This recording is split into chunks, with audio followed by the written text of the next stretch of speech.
picked up a mess of fresh okra at the farmer's market, and I thought I would show y'all how to make fried okra the way that my mama and my grandma taught me how to make it.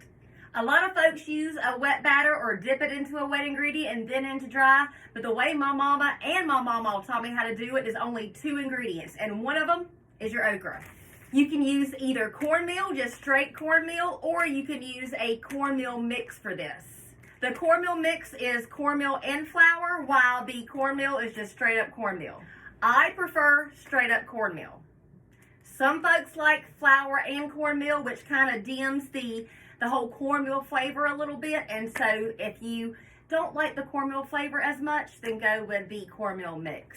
You can also mix cornmeal and flour together and make your own cornmeal mix. Also, when you are picking out okra, look for the smaller okras.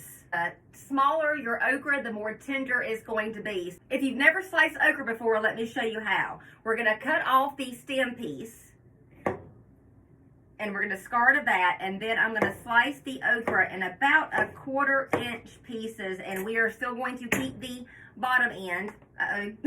That fries up just as good, and about 1/4 inch pieces like that.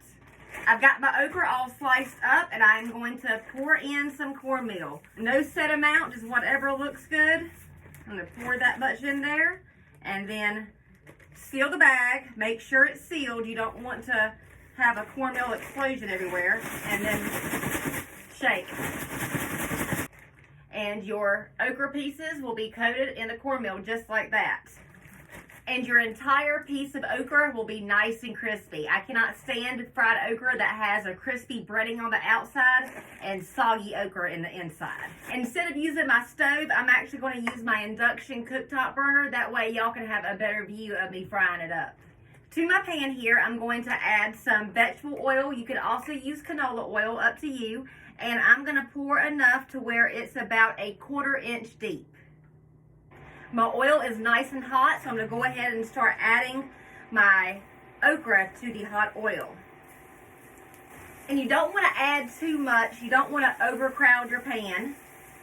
And when I grab my okra, I kind of do a little shake like this to shake off the excess cornmeal, so I don't have too much of a layer of cornmeal in the bottom of my skillet when I'm done.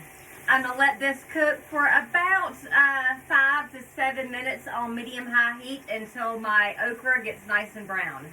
And I am going to flip my okra halfway through with a slotted spoon. All right, that okra is looking good. That's about the brownness that I like. So using a slotted spoon, I'm going to go ahead and start removing my first batch of okra to a paper towel lined plate. I'm going to season it with salt while it's still hot.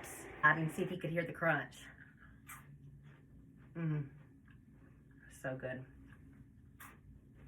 Now, if you want, you can definitely dip your okra into an egg or egg and milk batter, or just buttermilk even, and then dunk it into your cornmeal or your cornmeal and flour mixture. But personally, I like it just the cornmeal, because then your okra gets nice and crispy. Some good stuff.